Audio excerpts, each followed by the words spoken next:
Hello, everyone, and welcome to La Message, if that's how you say it. Welcome to The Message. My name is Ryland, Medicine Eagle, if you're new here. And if you're returning, welcome back. My intention here is to be in presence, the presence of unconditional love, and to transmit to you, through me, what feels aligned, what feels creative, what wants to be shared. I've been talking a lot about containment recently, creating containers, creating structures, creating routines for ourselves. And this is my container. This is my structure. This video in itself is a container. To sit down, I have you on my camera, on a tripod, and I have my tea and my cards and my sage and my incense and my nice little background here. I put on some nice music. All of this is me crafting a container. And the crafting of that container can be a creative act in itself. It is a creative act in itself. And it's beautiful. So I know if you resonate with me, sometimes it can be intimidating to think about creating structure. It can be intimidating to think about creating routine that fits us. It sounds like punishment. It can sound like the harsh lessons of Saturn, right? But it creates sovereignty.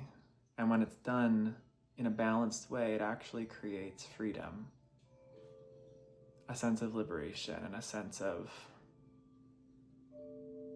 fulfillment, wholeness, at-homeness. So here I am. And let's get into it. I'm going to pull some cards.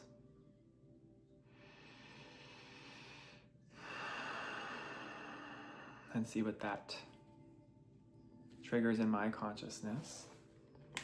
And that will allow you to receive that through your consciousness in the way that you receive it. Let's go. Let's go. Tell us about who these people are at this time.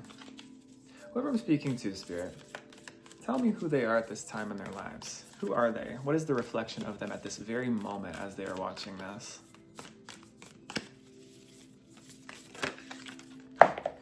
Ooh, got a bunch coming out here.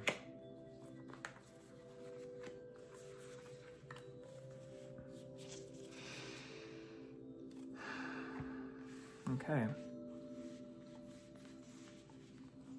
I see what's happening. So the one came out first. The one consciousness, the one living spirit, God, universe, source, whatever you like to call it, the one higher power that we are all existing within. Kairos was flipped upside down. The all-seeing eye. The healer. The destroyer. Ooh, mama. And the storm. Shiva Matimbas.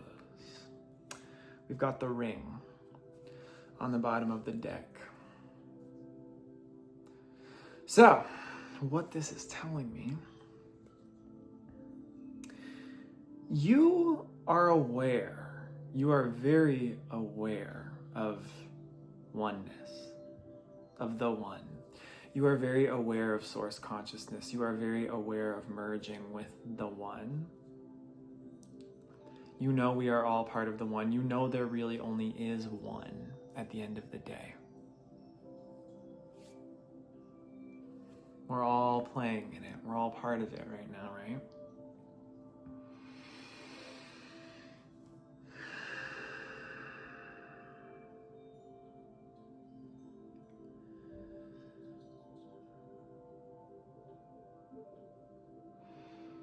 See, my heart suddenly just felt blocked as I was tapping into the next cards, though. You know this truth. You know all is one. You're very spiritually attuned and you're spiritually awake. But there's something missing. And with the ring on the bottom of the deck, it reminds me of going around in circles. It reminds me of, okay, we know all is one. All is a circle. All is a cycle. But do we ever get off this loop? Do we ever get off the circle? Do we ever get off? It's this idea of, but is there like an escape from where I'm at now? There's something about you understanding all is one.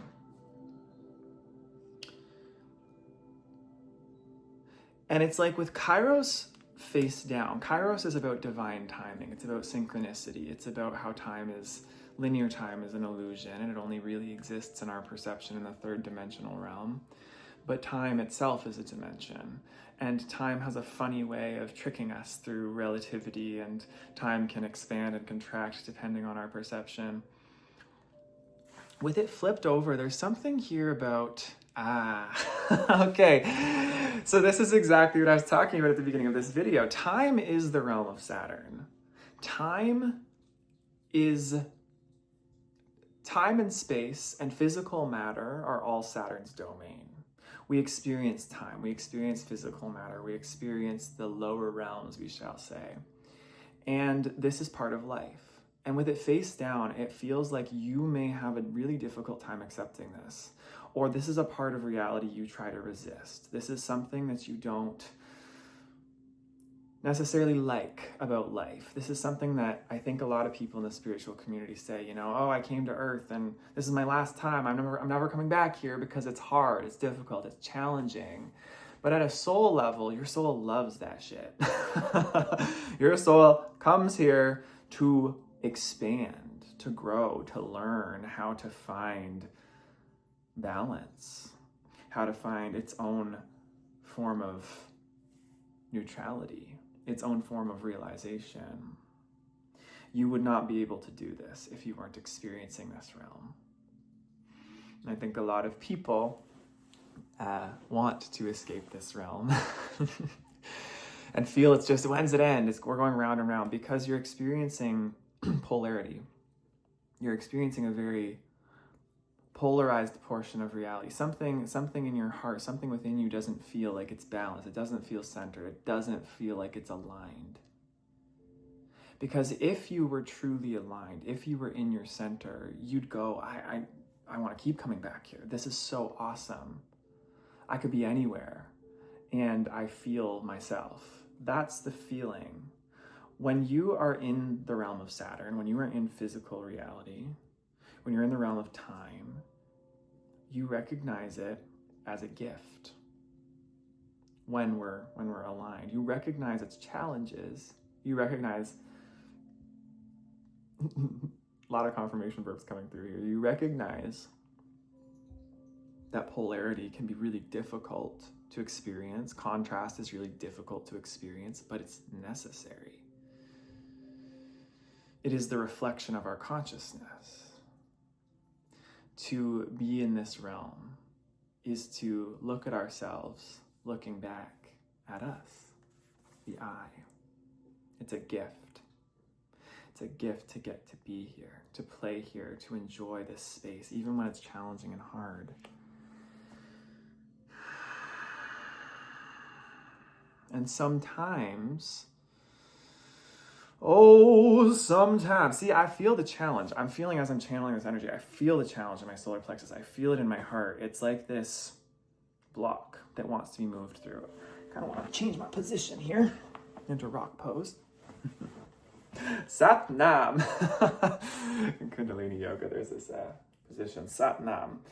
Actually, you might be interested in doing this, even just now. There's this Kriya, Sat Nam. You can't actually see what I'm doing. I'm holding my fingers like this up above my head. I'm pointing them straight up, and there's this idea that if you chant Sat from the belly and then release Nam through the third eye, it kind of helps to move that energy through the abdomen.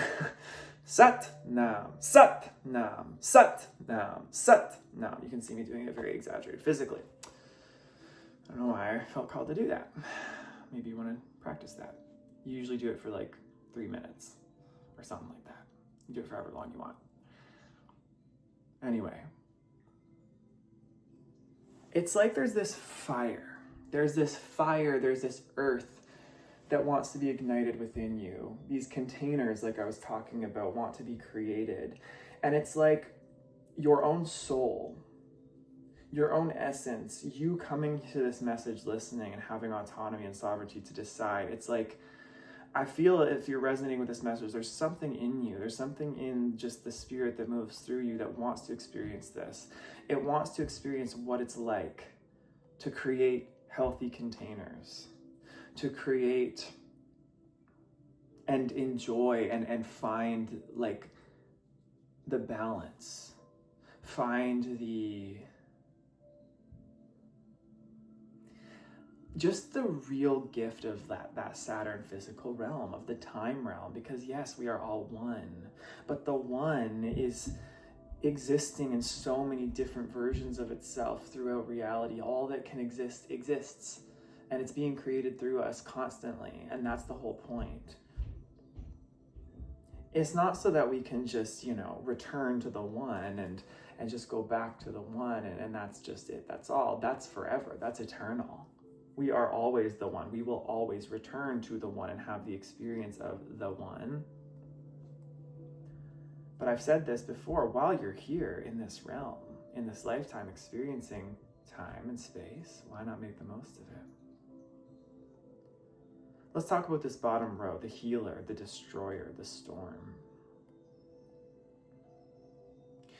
The snakes are significant too. This is that Kundalini life force energy, the healing, nourishing, generative energy that lives within all of us, but that is usually dormant or can be blocked due to things like trauma, can be blocked due to things like,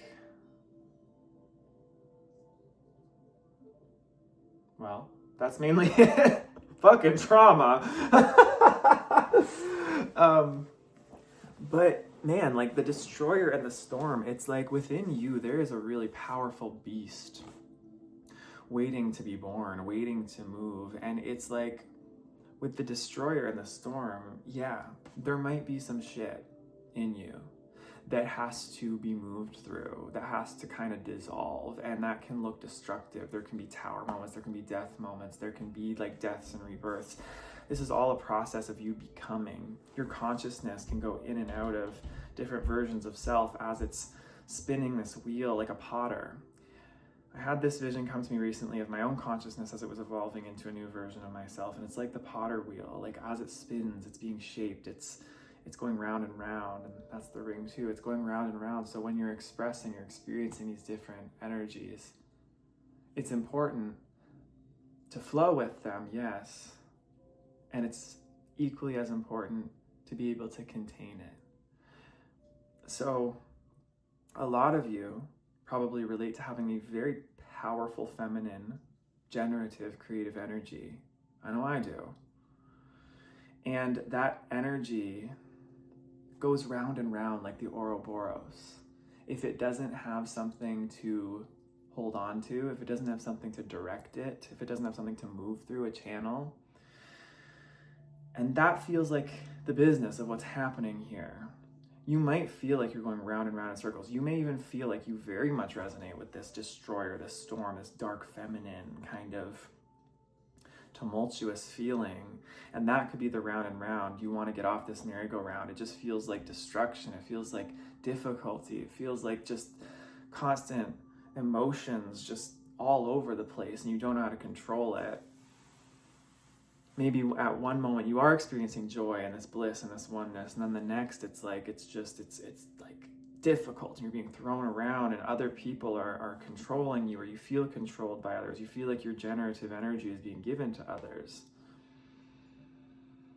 So there's a real call here to reclaim your energy, because you are a healer. You have a very healing energy, and I'm saying that, and I can say that with confidence because we all do. You have a very healing, generative energy within you that heals you without you even really needing to do anything other than be still.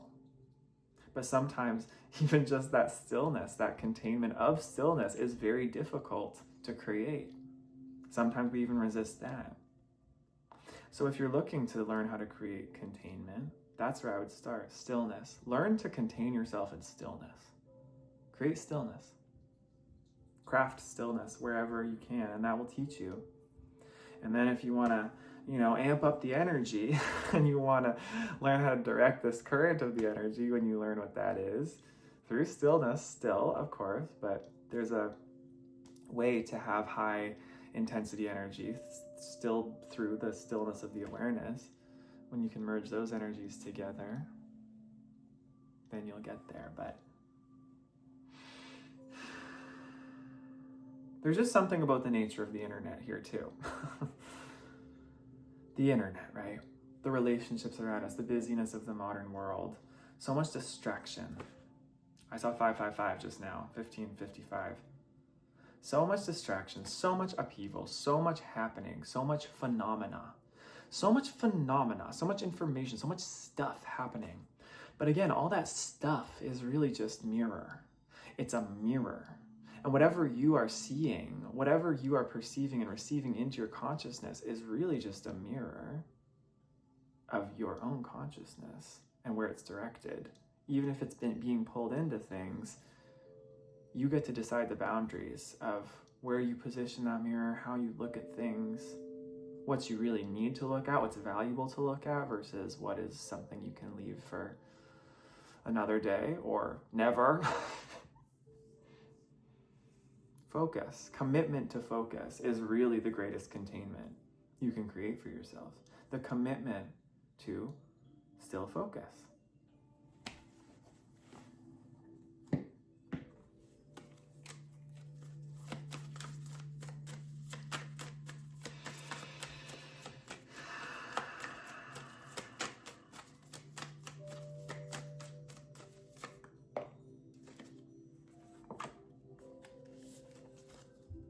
Crocodile and stingray.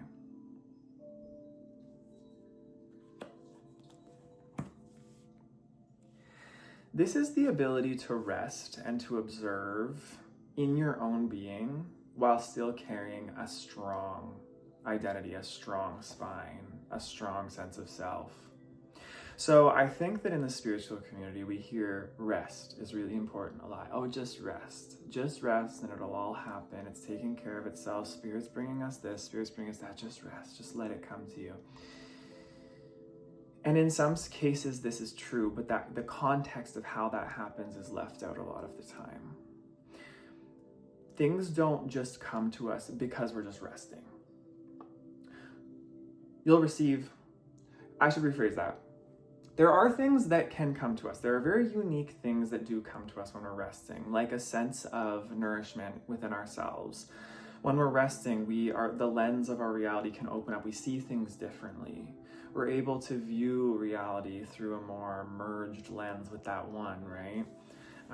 Rest is an inherently sort of feminine energy. It's the relaxing back into oneness, relaxing back into, okay, it's all okay.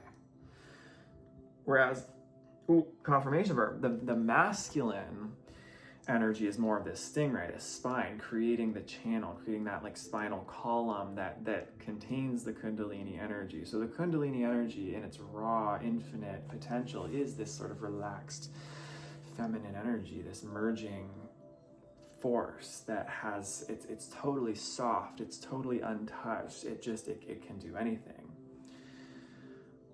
Stingray, however, is the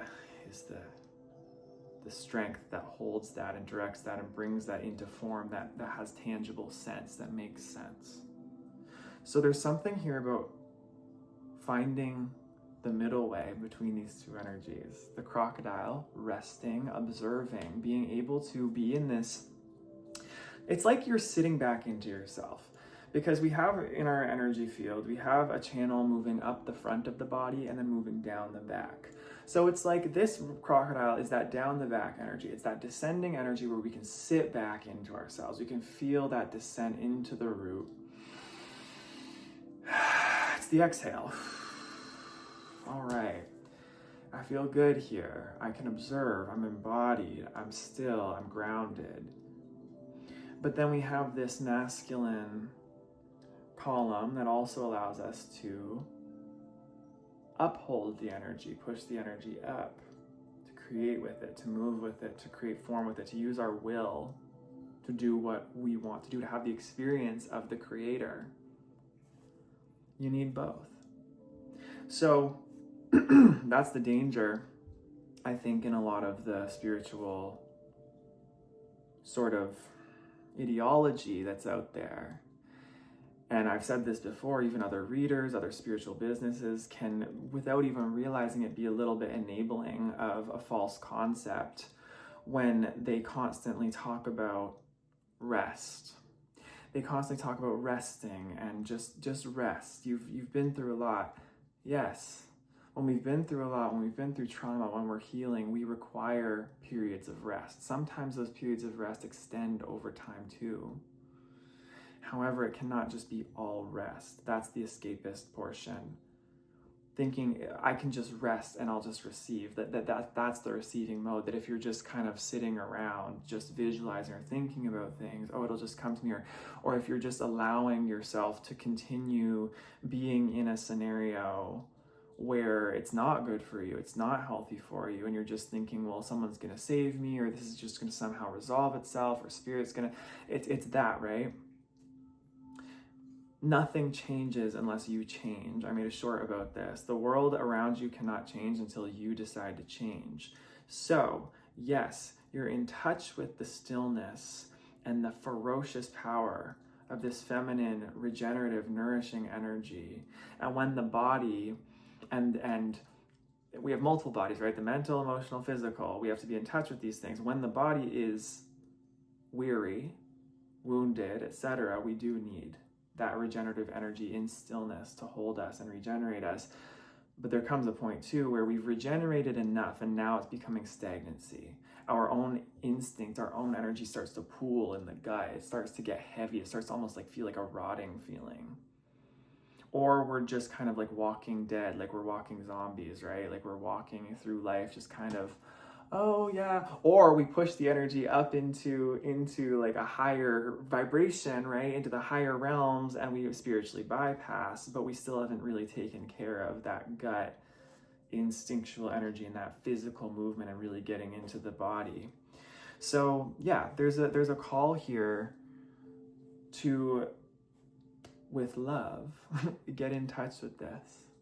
Get in touch with what feels good here.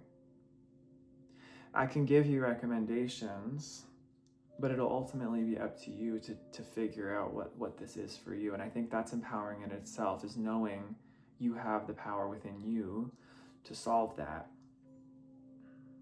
with the tools that are given. That's part of the empowerment process. That's part of where I see all of humanity needing to go. We all as individuals need to learn. We need to learn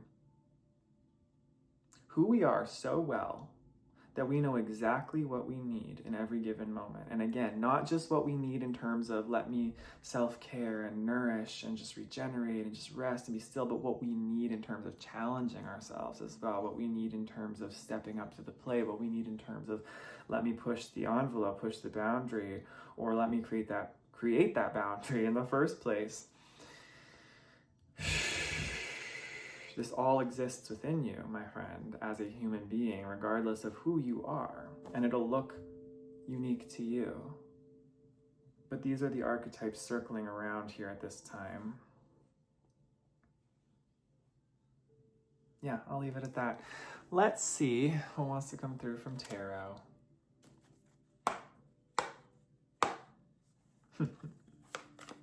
Put a name to what we're sensing, to what we are in this moment here. The Hermit, Virgo energy, the isolated individual, the perpetual seeker, someone who knows themselves so well internally, in isolation and in solitude, that they know exactly what they need in any given moment. The Magician on the bottom of the deck.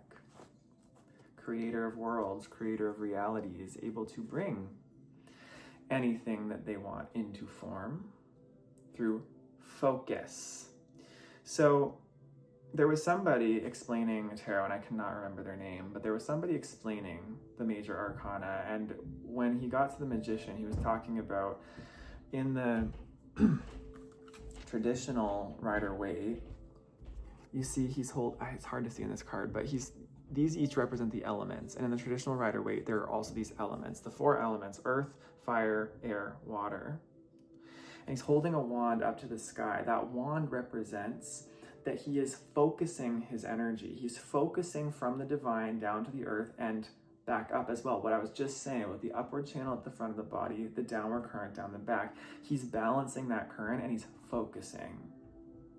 He's focusing himself through all the elements, all 4 of them, and spirit, 5 if you want to count that. So this is part of the key to, again, some of this spiritual distortion around manifestation. A lot of people will talk about the easy part where we visualize, we think about something, we see it in our mind's eye. And you'll see people who are successful with this, but these people who are successful with this are people who are already unblocked in their instinct and in their ability to take action. The taking action portion is what a lot of people don't talk about. A lot of people are very blocked in their ability to actually take action because they have not learned the confidence of standing in themselves. They have not learned how to make healthy decisions for themselves. They are still tied up in that overly empathic behavior so many of us grew up in. It's a coping mechanism. It's literally a survival skill to suppress the instinct and to just take on the world around you. Hence why sometimes I think that escapism and distortion and illusion of, I just need to rest more, I just need to pull my energy back more, I just need to isolate myself more, can be detrimental to growth and detrimental to the path, because it's actually, a lot of times it's the opposite when we want to actually manifest something. If that's really our goal, a lot of times it's actually, okay, you've rested, you've visualized, you know what you want because you have the instinct and you've seen it and you know what you want to try. But there's a time when we have to focus our energy and just do it. You know, like Nike said, just do it. Just try it. It's not going to be perfect. It's not going to have the outcome that your ego thinks it's going to have. I'm feeling the confirmation bird coming here again. You're going to try stuff. You're going to fail at it. And what is failure? It's data. It's, okay, I tried something. I created something. Cool. Maybe it aligned with what I was focused on. Maybe it didn't. But let's try again. Let's just keep doing this. And it's the process that becomes the joy. It's the process that becomes the fulfillment of being here in the Saturnian realm, the Saturn realm, the Earth realm. That's the fun. The fun is this creative process. And you'll realize as you begin to do this that all of the things that the self-concepts, the narratives that you had about yourself and not being allowed to take action, not being allowed to do things, as you gain confidence in yourself and as you start to bring your focus into what you're creating more than anything else, you'll realize that anything anyone else can say about that or can judge about that is just their own fear and their own inner child's inability and stiflement of their own creative process. But you being brave, you being courageous, you standing up and getting into this momentum, into this physical momentum of what am I creating here on this planet? What am I creating that can be seen and known and that people can look at and actually see and form and be like, wow. And that could be just you. It doesn't have to be like a big thing outside. It doesn't have to be like a business or a big art project or anything. That will obviously be something that you're interested in as you're working on yourself, but even just you presenting yourself as you are, like I'm showing up here in presence, in mastery, in who I am as an aligned being in this moment in time. That in itself is creation in motion.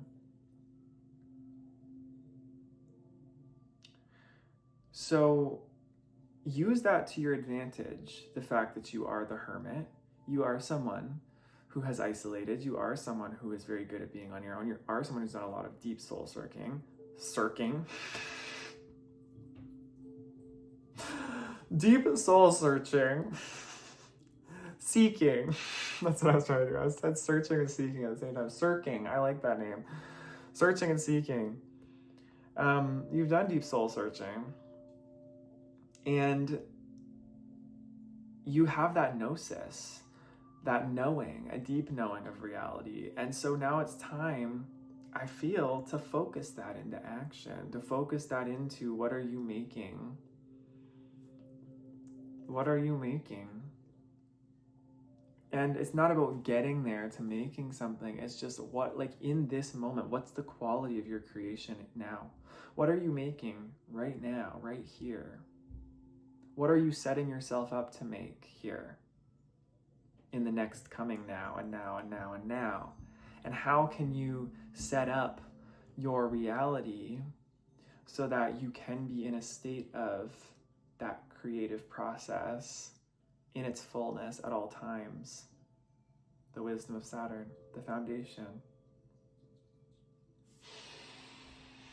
And once you get going with it, there are so many things you can overthink, you can try to bypass it spiritually, you can try to get around it, you can try to do all this like focused manifesting work, like it'll just happen physically if I just think about it enough.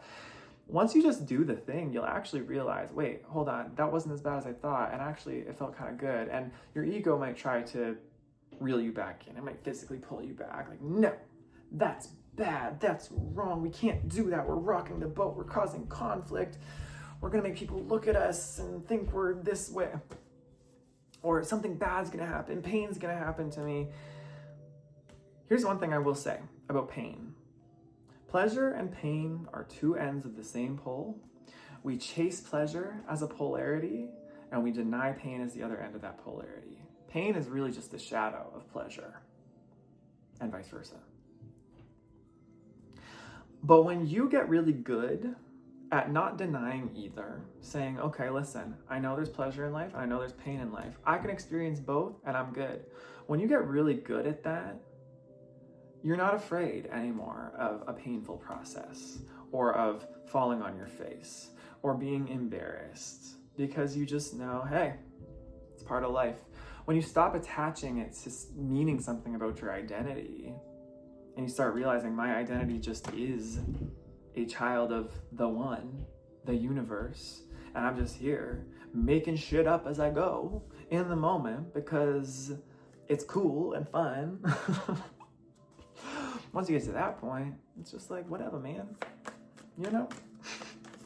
You can face stuff. And it's like, okay, great. I can face stuff. Ginseng now. We have Magician Reverse coming out here. So these cards here are my herbal astrology medicine cards. I always ask, what is medicine? What's the medicine? What's the reflection of medicine in this moment? So we have this magician, this cool, wizardy guy here. Haha. Ginseng. Ginseng's a very stimulating herb as well. It's a lot like ginger or turmeric. It's a spicy, it stimulates the nervous system, it stimulates the system. It's reversed. What's on the bottom of the deck? We have Blue Lotus, Intuition. All right, so this is the medicine. This is the reflection of the medicine, and this is how we're gonna wrap up this message here. I'm gonna light a little bit of sage if I can. I'm lighting my own medicine here in front of me. Thank you, Mama Sage, for bringing us the closing remarks.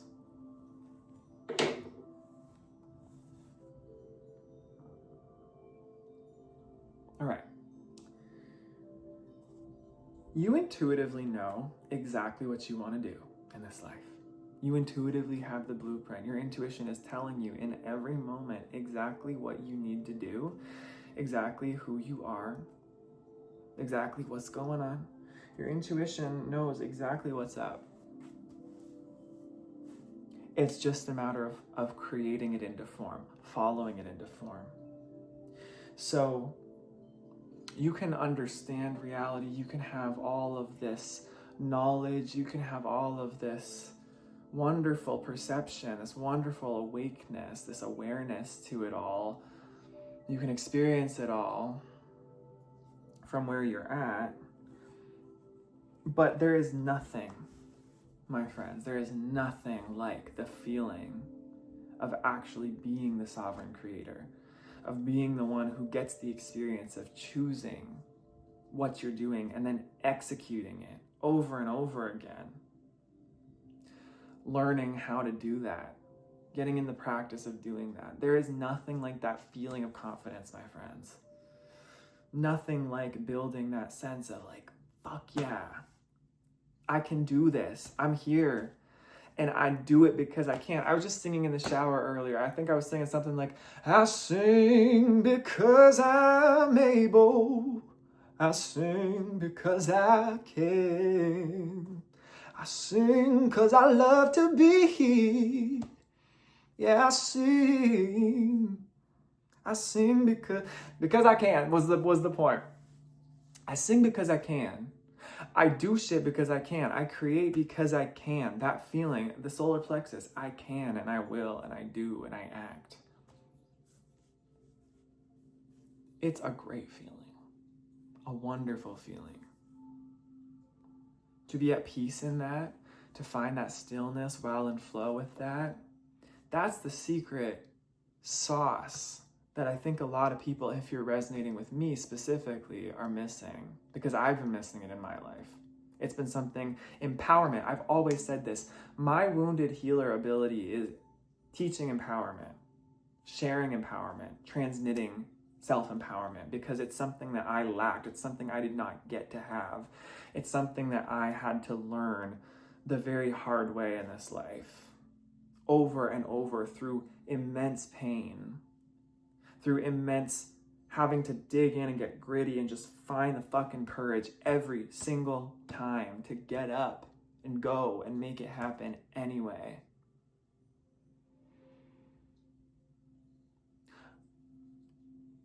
And I want you to know, it's not a perpetual state of, again, punishment. It's not a state of pain forever. That's the opposite end of the pleasure polarity. So we chase pleasure and we avoid pain, and we think that if we do this thing, well, now it's just going to be pain forever. That's not right either. What is right, what is balance, what is right action is finding the middle way. Always. It's always that middle way, my friends. So you can start right now in this moment. Today, you can start here and now. With the awareness you have, with the intuition you have, put this video down, and immediately, instead of scrolling to another message, instead of scrolling to another video or doing whatever you were going to do, decide right now, actually, I'm going to create something. Even if that's small, even if that's just you meditating for a few minutes, even if that's you writing something down, brainstorming, just seeing what comes to you. 5 minutes on a piece of paper, in your notes app on your phone. Going for a walk right now for 10 minutes. Something that lets you experience form in its highest state. So I will leave you with that. I hope this helps. I love you lots. And I'll see you in the next one. Take care. Bye-bye.